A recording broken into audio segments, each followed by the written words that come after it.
all right, ladies and gentlemen, a very good evening, Subha Sandhya, Namaste, and welcome to Pro Style Here Alls. It's My Show, Season 4. Yes, before we proceed for Season 4, let's recall Season 3. Been a long wait, and I hope the wait was worth it. Few good episodes, few great episodes. Few episodes made us cry to our heart, while few made us laugh to our lungs. And when it comes to Season 4, we are, as in team, are trying our level best to make it bigger, better, and global. Well, did I mention the word global? If I did, then tonight is the night. Few big names from the music world, like Michael Jackson, Whitney Houston, Fugees, Shakira, Carlos Santana, Akon. यो सबै नामहरुमा there is one thing that's common, एउटा common factor छ. And that common factor is the guest for tonight. The recipient of numerous awards, 3 times Grammy Award winner. Artists come, artists go, but this man has been there for decades like a mountain, unmoved. And more than anything else, such a good and great, I would say, human being inside out. So, ladies and gentlemen, it is an honor to welcome the man himself. It's just not a name. It's a brand and an institution in himself. Give it up for Wyclef Jean.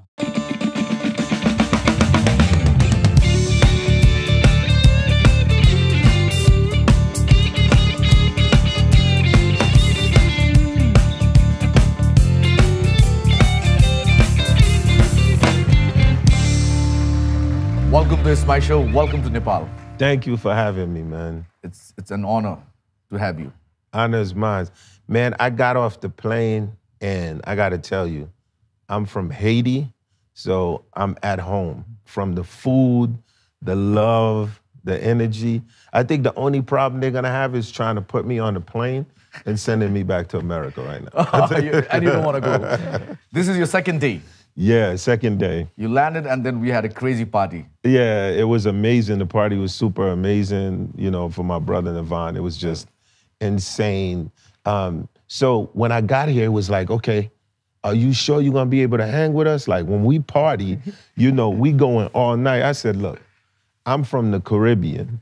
We could go 3 days straight if you want. So it was amazing because as a music lover, I'm a music purist. I love music.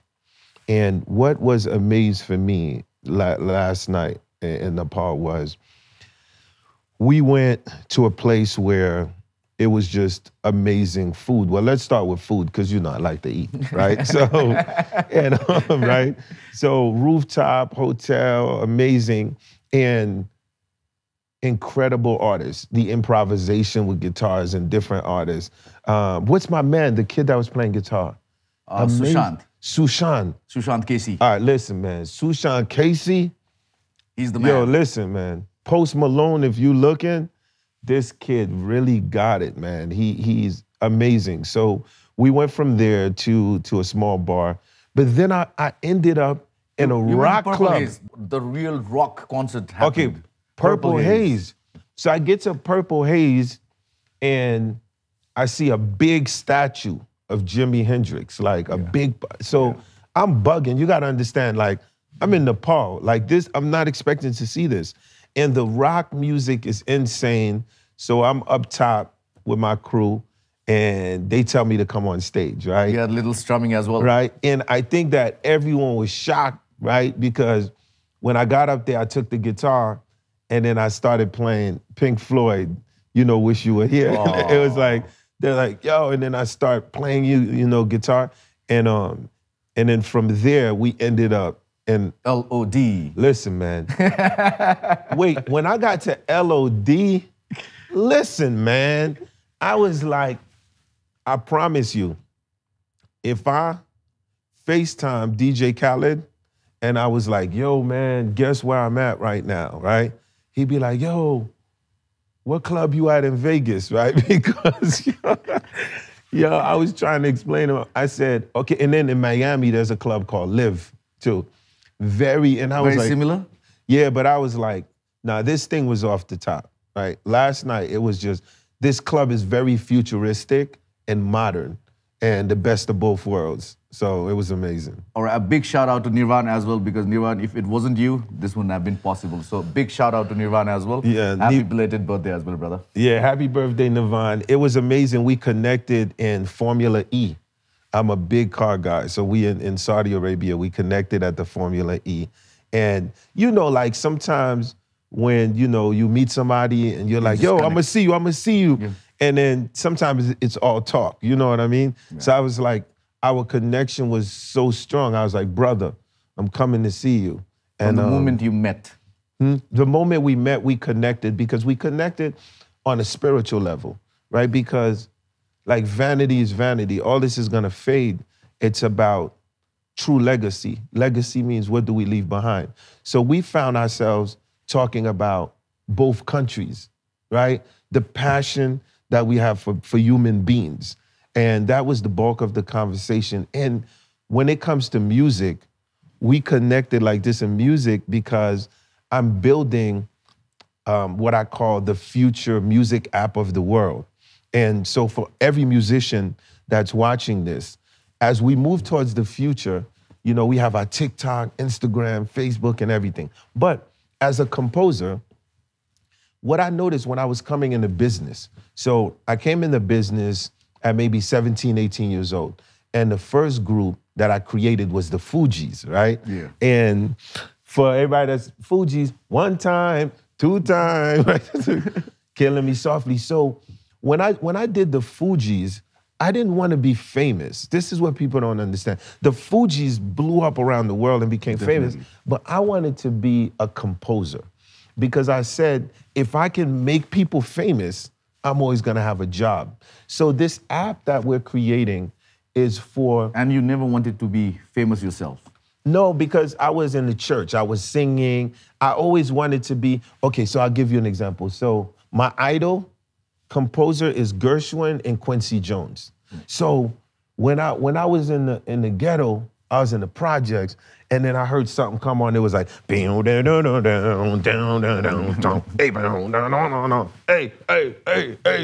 Peter. And I was like, yo, who's that, right?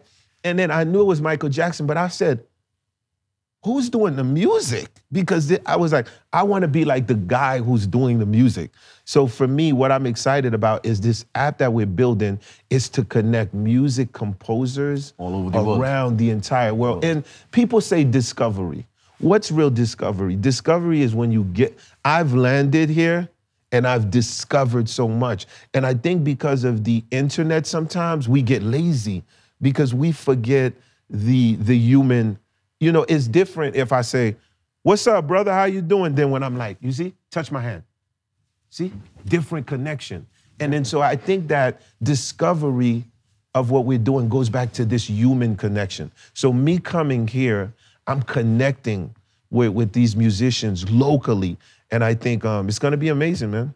Okay, it's been only a few hours you've been here. Yeah. And you've explored so much. Especially nightlife of Kathmandu. Yeah. You're yet to explore a lot of things. Nightlife, Kathmandu. I might be writing a song right now. So what brings you down to Nepal? What brings Is it only a friendly visit to a brother, or is there anything else? Well, I think that it starts off with a friendly visit to a brother first. And that's the genesis of it. We was talking music, but we also was talking about, we talked a little bit about politics, and we also talked about humanitarian. Okay. And the thing was, coming out here, I want to explore the music scene, that's one, and of course go to the monastery and study and look at what's going on with the spiritual level, and also on the humanitarian level, and in the sense of, you know, the core, the people, the heart of the people, what's the pulse of the people. Because when I understand the pulse of the beat of Nepal, I'm able to go back to Haiti and Port-au-Prince, and I'm able to say, look, there's a place, people look like y'all, they sing like y'all, they sound like y'all, and they have hope and spirituality. So I'm hoping to take this back home and push more spirituality where I come You're from. already a goodwill ambassador for Nepal and Haiti. 100%. Like, so me being here is a connection of Nepal, Haiti, and of course, Brooklyn, New York City, New Jersey. We here, we in the house. Yeah. All right. The Nepal that you thought of and the Nepal that you're living in right now, it's too early to ask this, but then the difference, when it comes to Nepal, the word Nepal, what do you think of? Spirituality. The first thing in my head is spirituality. I think of mountains, amazing food, and people that are just fearless, right? Insanely fearless. I also connected with NIMS, you know, 14 Peaks, So NIMS, we also— He's a good brother of mine. He was here as well in the show. So we actually, in Saudi, we was at a party and we connected. I saw in E01's story, you guys had a great time there. Yeah. But like we connected for me, it was the connection with NIMS is a very touching one for me, right? And how do me and NIMS connect? It's very interesting because the power is in the locals. The power is, so sometimes we do stuff and we never get credit for it. And I'm talking about the average person, right? I was born in a village. I was born in a hut, no electricity, no running water, go to school on a donkey, right? And so NIMS, we connected because my group, Fugees, is short for refugees. You see? Yeah. So a lot of people just hear Fugees, but Fugees is short for refugees. And refugees in the sense, the forgotten ones, right?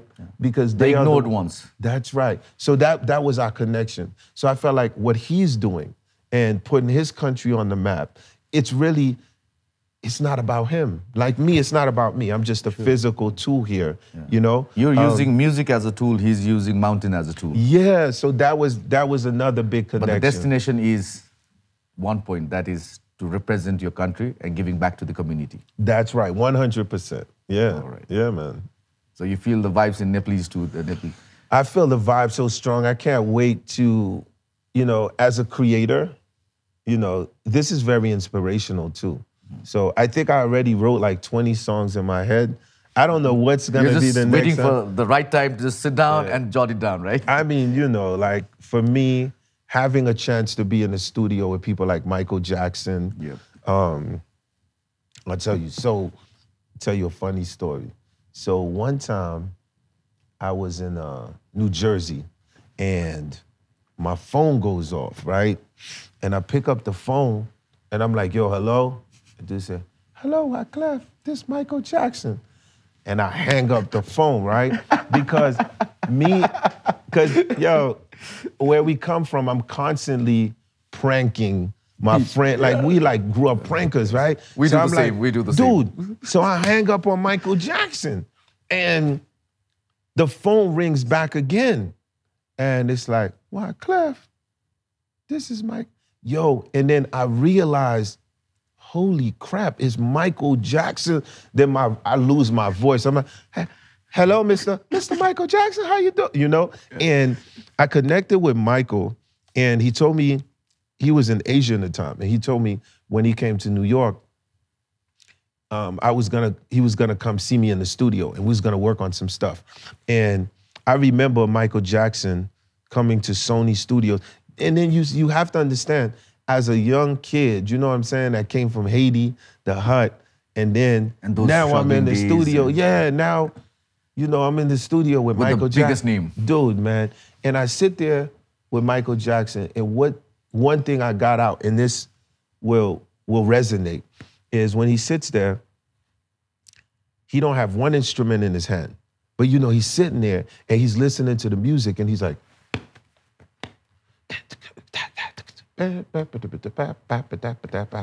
everything is literally coming from, and then I always remember Wyclef, the orchestra lives in your head, you know? And it's sort of like, so what does that mean? That means you can't let an environment define who you are.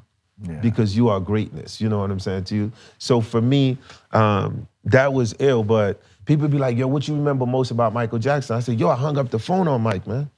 So when actually did you realize, yes, I was born for music? That particular incident, any particular event that made you feel, oh, I was born for this and not for this, and then you changed to music? Well, I think that I left Haiti 10 years old, and my father had a church, you know, like Marvin Gaye, and every Sunday, there would be a different instrument come to the church, organ, guitar, drums, all kind of stuff. And somehow, you know, me and my brothers, my sisters, he bought us a bunch of equipment one Christmas, like just fun drums. And just we playing it all night. And every Sunday now, I would play a different instrument. So by the time I was 15... Was it forced or was it interest? It was... Were you forced to play that because you had to play because your father was in church? Nah, but it was like, where I come from, you either gonna do music, you either gonna be hooping, right? You either gonna be on the corner selling that crack, running with that gun, right? And or you're gonna be sitting there like my little brother, who's a nerd in the books. He's a lawyer today.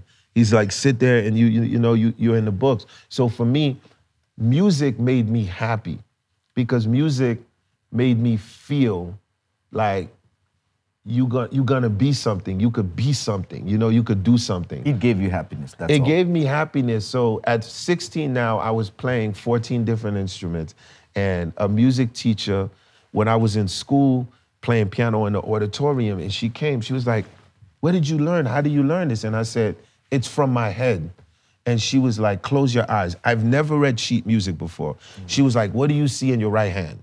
And I was like, 1, 3, 5, just numbers. She was like, what do you see in your left hand? I was like, 1, 5, right? She said, tomorrow you are starting jazz. And I was like, I ain't doing no jazz. Jazz for old people. I'm gonna be a battle rapper like LL Cool J. And she pulled my ear and put me in jazz. And I would say once I started studying jazz and classical music, the combination of what I do with how I'm so eclectic and able to produce, it could be from a Shakira to a Lil Wayne to a Whitney Houston to a Mary J. Blige. I think if I didn't study the range of what I learned with that teacher, I wouldn't be here. So that ear pulling was very effective. Man, that ear pulling, man, she pulled out, you're gonna learn jazz today.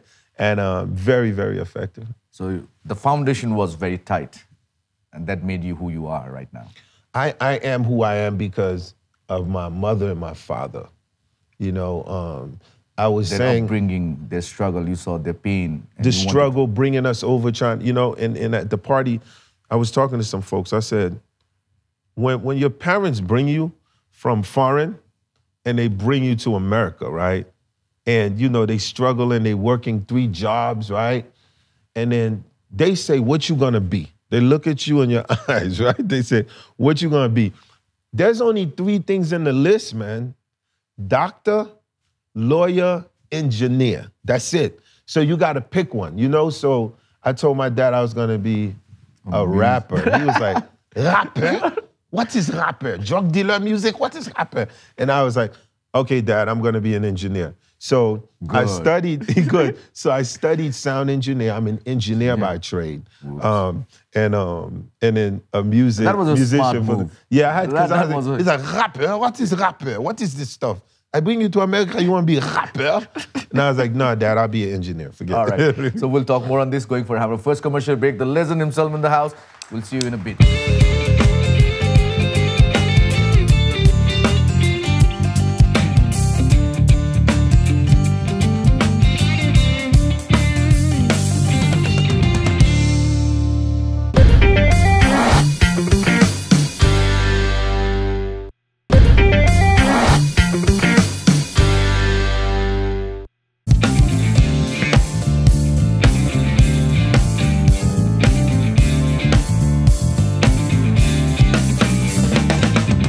Welcome back to the legend himself. What do I say? I feel so blessed. I feel so proud. I'm definitely blessed. I'm proud.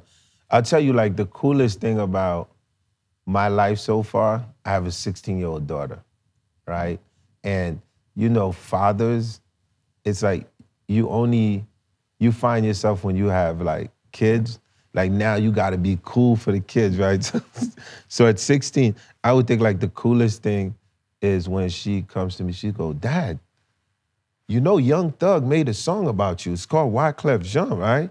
And now that makes me the coolest dad on the planet. Forget the fact I try to be president, forget the fact that all the records I produce, but somebody in her generation made a song called Wyclef Jean. Yeah. So Give my regards to your daughter as well. I will, man. Let's talk about the fame, the money, and with fame, with money comes a lot of problems. Hotel California, baby.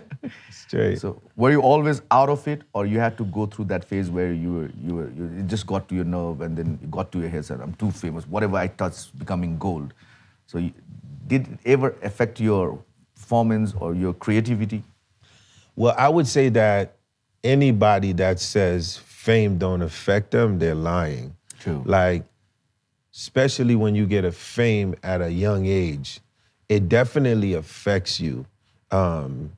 So, I mean, you're 20-something, and I'm the first, like, millionaire in my family, right? So you're 20-something, and literally you can count $1 million just in your hotel room. Like, just, like the boxer Mayweather, you know what I'm saying? This is like, you're like 20-something, like barely 24, and you literally in your room like, oh, what are we gonna do tonight? Yo, let's hit the, Let's hit the club. It comes with it comes with, the drugs come with it, you know what I'm saying? And it's so crazy because what my father used to say was like, you know how musicians die, right? Because he didn't want me to do music. He was like, you either gonna die in sex, drugs, or rock and roll. You know what I'm saying? Like that's what that was his thing. So definitely, I would say we all have had our crazy moments. Like I've had definitely my crazy moments. And I think that in my music, I'm so honest in my music. Like when you hear someone, please call 911, I'm just so honest. But I would say like the youth in my country, they relate to me because I always tell them it's not what you do when you fall, but when you get up. So you're gonna make mistakes, right? You're in a room, the drugs is gonna be in the room. Like there's no way. The reason I wanted to ask this was, I'm sure there are a lot of young musicians and wannabe you watching us right now. So if you could just tell them do's and don'ts when you achieve a fame, when you reach to a point where you think, like you said, you had 1 million to count. Yeah, you could count right there yeah. in your hotel room. You can buy, you can do whatever you feel like. Yeah. So if you could just suggest the young musician to do this or to do that, or not to do this or not to do that. Yeah. So all the young musicians that are out there, the number one thing that I'm gonna tell y'all, in having a lot of friends from Avicii, Whitney Houston, and I could keep going on. The number one thing I'm gonna tell you is drugs. I'm gonna keep telling you this over and over again. So I've watched drugs take out a lot of the people that I love. And usually you'll be like, all right, it's cool, like I'm gonna start off with a pill, right? So I'm not here to give you a message, like to say, hey kids, don't do drugs, because something's gonna happen and you're gonna be in the party. But always remember Uncle Wyclef told you, be careful. Like, because at the end of the day, death is always around the corner. And we've watched it, whether if it was Jimi Hendrix, the ones that we really love. So is very important, that's one, to be able to understand and be aware. Like, yo, man, nah. Like, because I've watched people take 1 pill, 2 pill, 3 pill, 4 pill, then they gone just like that. Especially now in the environment that we're in. I just lost another brother in New York. Now the weed is not, you might think like you're smoking weed, but you're not smoking weed. The stuff that it's mixed with, right? it's leaving you on the other side. Second thing, mental health. This mental health thing is so important. If you feel like you going out of the circle, like, just try to get some help, right? And a lot of people's looking at this. Or open up. We normally don't do that. Yeah, and You it's need hard. to open up. Yeah, and it's hard to open up, right? Because we feel it inside. So I always tell, so you my friend. So if I'm me, every day, just check up on your friend. And I be telling people sometimes, you don't know that one phone call, yo, are you okay? Yeah. It might change someone's life, you know? It can make a lot of difference. A lot of what's the difference. correlation with fame, drugs, and popularity? Why drugs needs to be there? Why the crime needs to be there? Because it's sort of like, so we as creators, we always searching for a greater high. Like, we always searching for something. Like there's until you find out that the greatest high you could ever have is spirituality, right? You always searching, right? Because you might be like, damn, when I play the guitar and I'm on acid, it's different when I play the guitar and I'm not on acid. You know, you got When some you're playing people clean or when you're under intoxication. Yeah, like under the influence, you know. But then when you start to get older, you start to understand it ain't really the acid, you know. It's not really the shrooms. It's really you are that good of a player. You don't need that support. You don't need that support. You know how I know you don't need that support? Because now, let's look back. Jimi Hendrix, greatest guitar player, hands down. Some of the most difficultest Jimi Hendrix guitars, licks, most like difficult. You can go online now and you will see a 16-year-old doing these licks like he's drinking water, right? Yeah. So at the end of the day, Jimi Hendrix is just great. Yes. Let's talk about the song Killing Me Softly. I've heard that you've got amazing story when it comes to this. One time, two times. Okay, how did Killing Me Softly come? Well, the thing about it is every musician that's watching this, 9 times out of 10, the song that you think that nobody is gonna like always end up being the hit on the album. Yo, you know, Killing Me Softly, you know, we putting the score together, you know, and Lauren has this idea, okay, let's do this Roberta Flack, you know, and I said, okay, let's figure out how we're gonna do this. Now, Killing Me Softly, the production is very simple. Drum, bass, and keys, right? Now, the thing is, when you hear the keys on Killing Me Softly, we didn't have money, man. Like, I couldn't afford a Fender Rhodes. There was no Fender Rhodes. And I was like, yo, what am I gonna do to make it sound like a Fender Rhodes? So here's a little nerd talk for you tech guys. So I had a small machine, it's called an S900, and it has an oscillator. The oscillator go, doo. Oh. So I take the oscillator, I MIDI it on the keyboard, and now I'm playing the oscillator on the keyboard. So when people came to me, they was like, yo, musicians, they're like, look, Clef, every time we play with Killing Me Softly, we have to detune the instrument.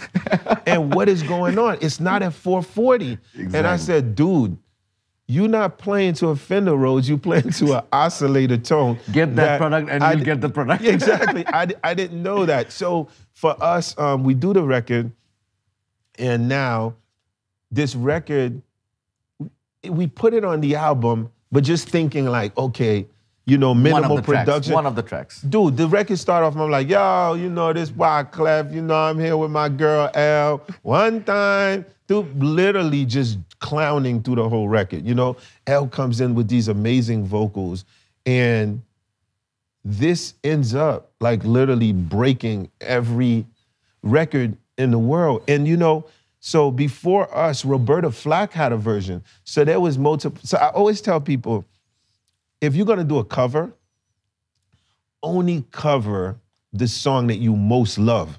Like Lauryn Hill was obsessed with Killing Me Softly. And so when she sang it, now it became her song. You know what I mean? So. All right. 2018, you came up with a campaign. Wyclef Back to School, I guess, for the children. Let's talk about that campaign a little bit. So with the Back to School program, what I did was I partnered up with my friend who's backstage, Madeline Nelson, where they had a label called Heads Music. Okay. Very interesting label because it was the first women distribution company. And she was doing different projects that was kind of amazing and was like, Clef, you know you're like a doctor of music. Let's work on a Wyclef Goes Back to School program. And the experimental project was to say to these big record companies, you are always looking for 40 million streams here, 100 million streams here, 300 million here, 1 billion here. What if I did an entire project with nothing but college students that I feel are most talented throughout America? And the idea is, would it stream millions of copies, right? If I told you this girl was the next Adele, no one have heard of her, right? So Wyclef Goes Back to School, when you listen to this, it streamed millions of copies, but the interesting part about it is it's all college students throughout America. So the idea was to do this because I feel like sometimes kids that are in college that are doing music have to understand where the future of music is going. So it was my way of saying, contemporary music is now. It's the music that you're feeling now. And so when you listen to Wyclef Back to School, 99% of it is discovery. So that was one of the most exciting things that I did, right? Because I told you, I always was like, if I can make someone famous, I'm always have a job. Yeah. The idea of taking the best talent coming through America at the time and being able to produce these kids, watching them come out at a South by Southwest, no one knows who they are yet, and they blow the place apart. It was pretty amazing, man. All right. Besides music, you're slowly getting into politics as well. Okay, so I want to be clear. So I want to be now clear. let me talk to a politician here. So I want to be clear, right? So shout out, by the way, shout out to Drogba. That's my man. He's doing a lot of big things. And Maluda, my 2 football friends. Yeah. So first of all, my mission is a businessman. A businessman that want to bring jobs to my country. Let's start off by saying that. Or opportunity. Opportunity, because if you don't have job creation, if you're not creating things, so if you make money, you want to invest it in somewhere. So this is where it started for me.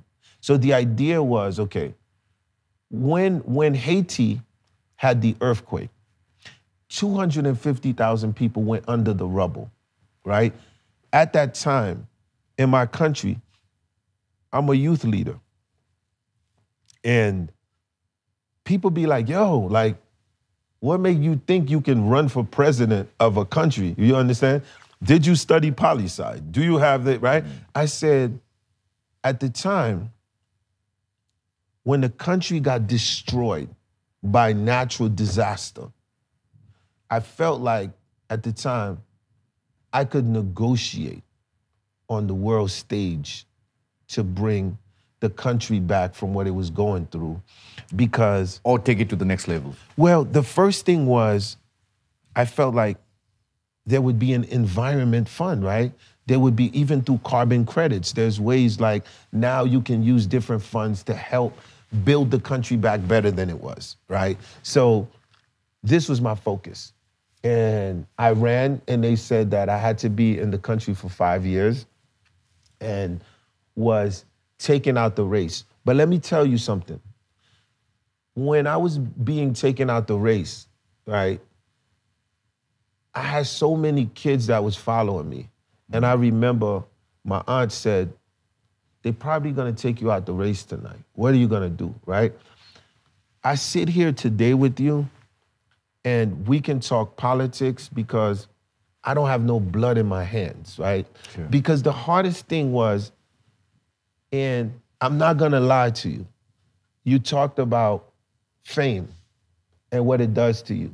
Do you understand when I'm in the middle of my village and I'm surrounded by an entire community, army force, paramilitary, and community, and people say, you can't touch this guy, right? It automatically sometimes put a thing in your head, right? Because you have to say, hold up, what am I here for, right? Because the number one thing is, you are here to serve the people, not to serve yourself. Sure. So I was able to tell the kids, he who fight and walk away, live to fight another day. So what it leads us to today. So as Haiti moves forward, I look forward as, you know, a Haitian artist, a Haitian businessman, to say, okay, you know, I want to work with not good government in Haiti. I want to work with great government. So at the end of the day, as we move forward, it's 11 million people, right? And people say, oh, Haiti's the poorest in the Western Hemisphere. But what they never tell you is at one time, Haiti was the #1 export. True. For coffee, for chocolate. And what is our greatest asset now, beside our amazing beaches and all of that? It's the human capital. The youth in the country are willing to work. So here we are in 2022. I think we have elections coming up in a year. And I look forward, like I said, to not working with good government. But the great government. Great government and helping move the country forward. You could contribute through your music, but why politics? Well, You're already doing it through your music, though. Yeah. Well, this is a good question. So, to answer your question, there's a rare picture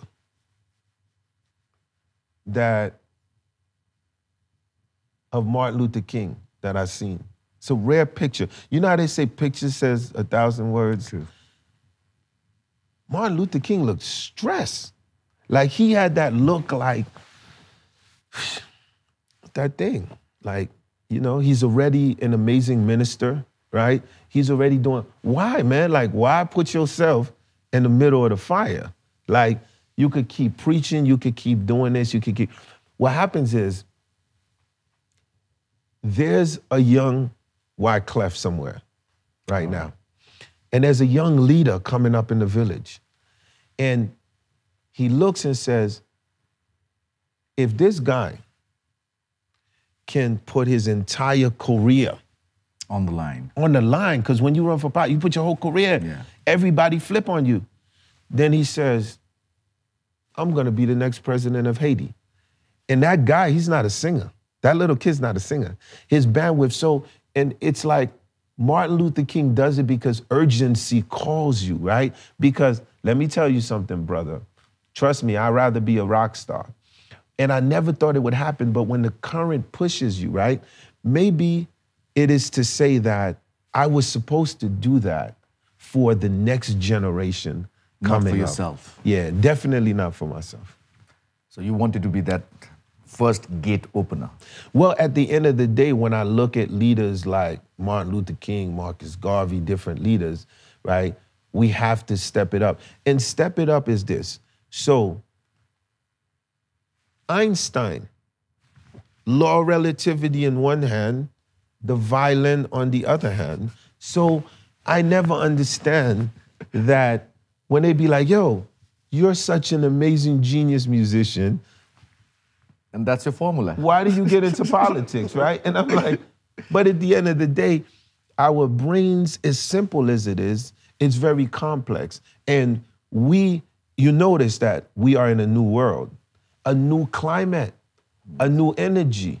What people they thought was funny become world leaders now, right? True. People that they thought was the best football players can step up and give politicians runs for their money. Because the people has lost faith in politicians. With the existing system.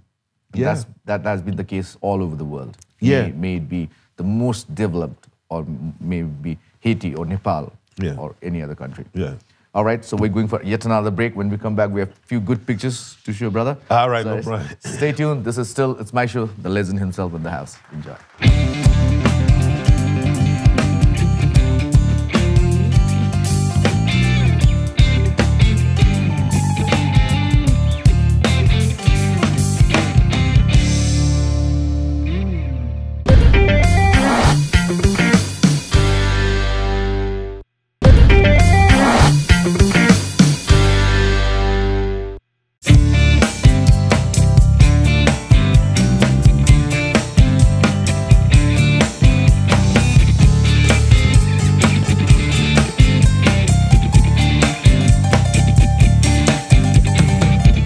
Welcome back. Thank you. Few pictures. Few pictures. Let's talk about pictures here. All right, I like pictures. All right, here we go. Oh, okay. So Angelina Jolie. Hi, Angelina. How are you? I named my daughter Angelina. Yeah. You know, Angelina Claudinel John. So Angelina Jolie perhaps is one of the most inspirational humans that I have met in my life.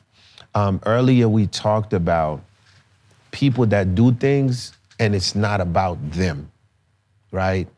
It's about the human race, the kindness, and the idea of us understanding that the world is actually really one. So we can't be in one environment and says, oh, what happens here do not affect us. So I would say for me, like I said, I mean, if she's watching it, she's probably smiling.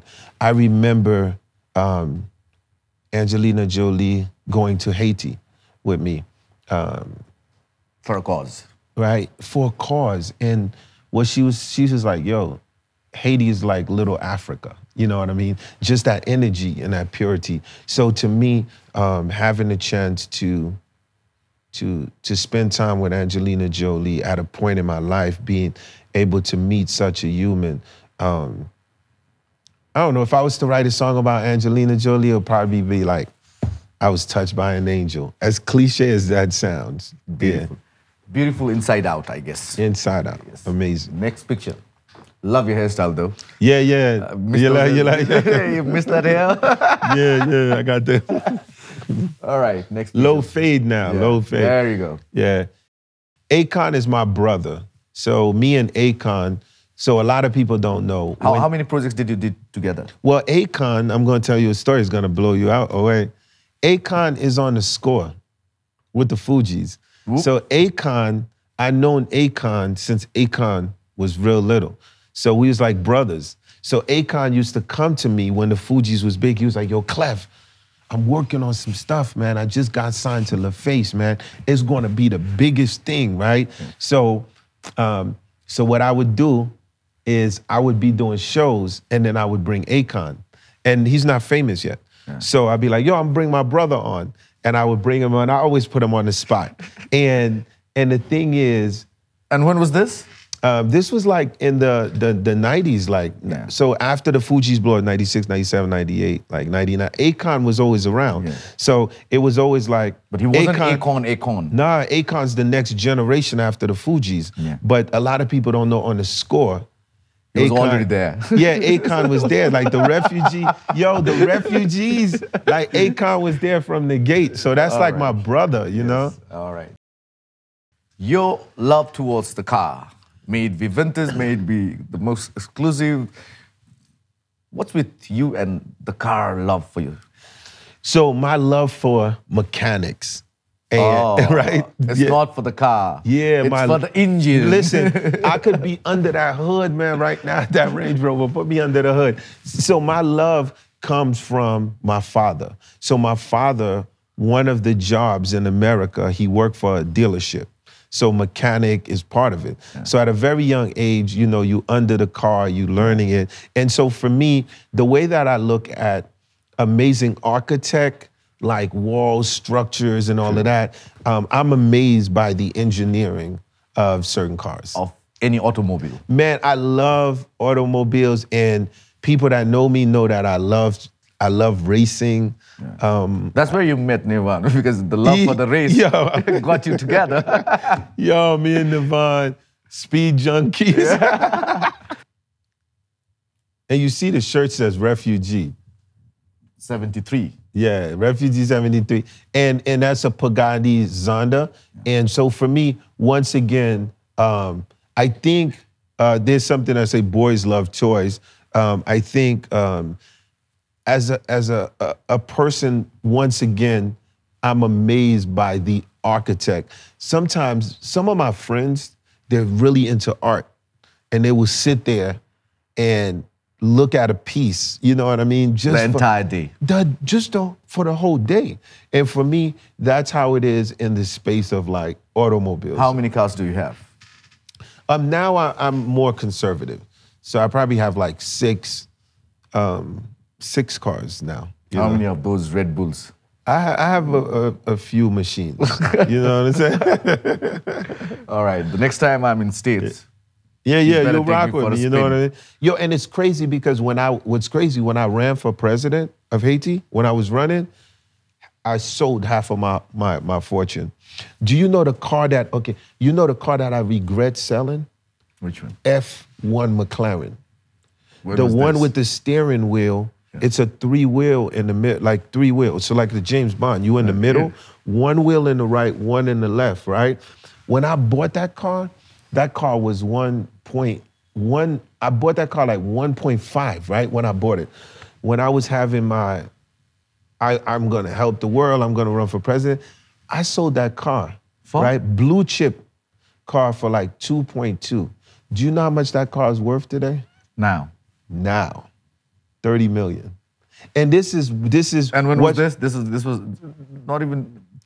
How many years? That's not long, right? When I ran, like this is not far. So, but the thing is, so people who understand that blue chip cars are valued just like art. So I always tell all of the youngins that are getting in the game, you know, so all these youngins that's getting in the game and they spending their money, they buying the Lambos, and I said, dude, just make sure that whatever you're getting, that the value every year constantly goes up on it. You know what I mean? All right. See, I could have been I'm literally a car salesman. Exactly. I've been demoted in this interview to being a car salesman. If I was in the showroom, I would immediately buy that right now. I'm telling you. Yeah, you're good at it, man. You're good at it. I would say my relationship with Jay-Z, Damon Dash, I remember it like it was yesterday.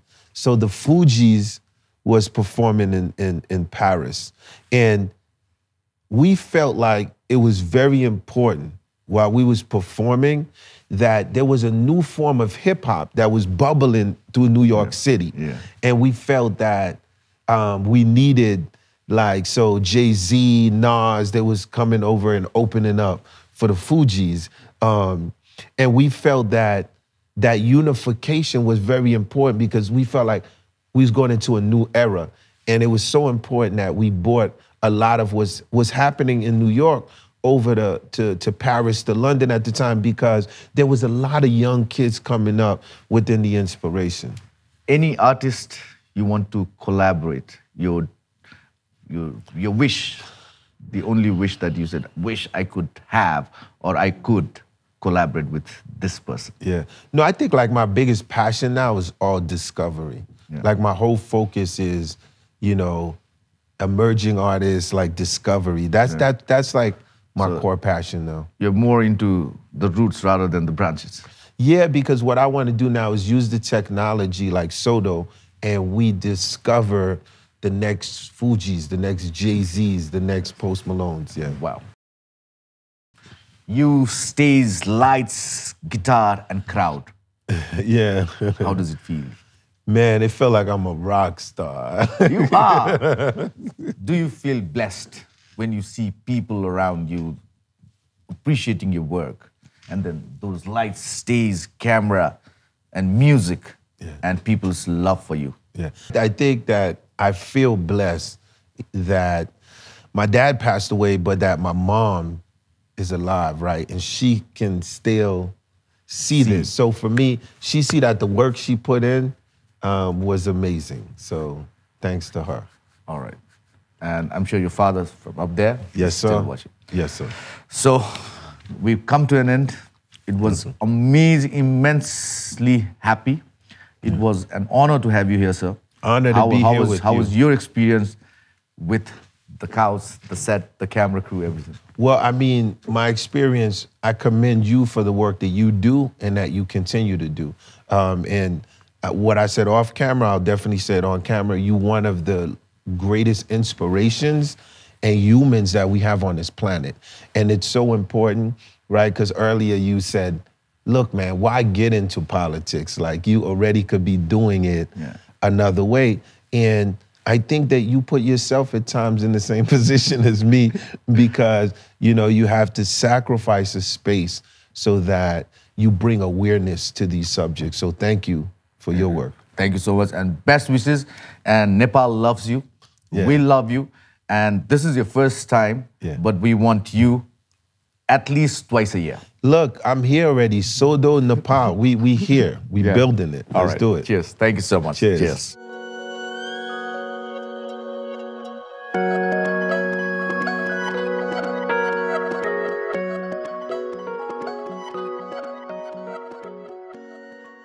One, two, three, four. Da da da da da da da da da da. Da da da da da da da da da da. Uno, dos, tres, cuatro.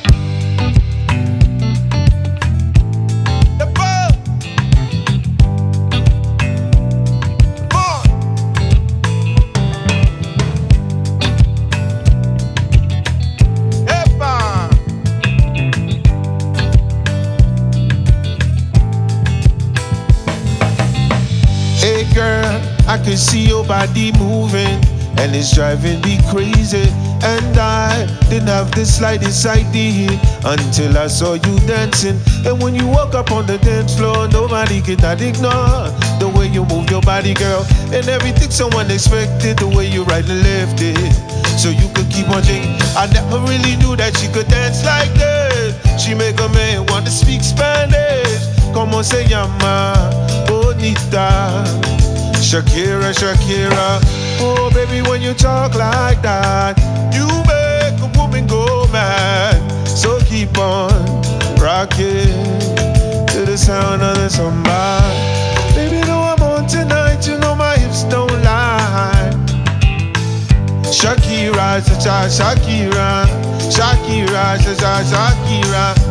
Baby, know I'm on tonight, you know my hips don't lie. Shakira, Shakira. What you got for me, man?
Escape, sleep, walk away.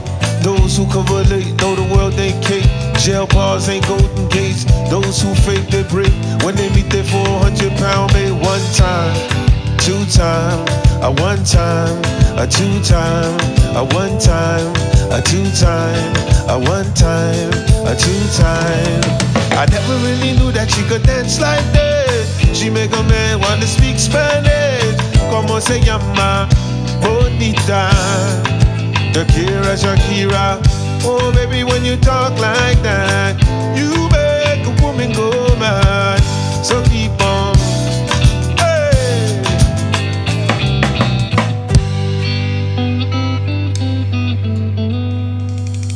I'm with my brothers out here. Let's work.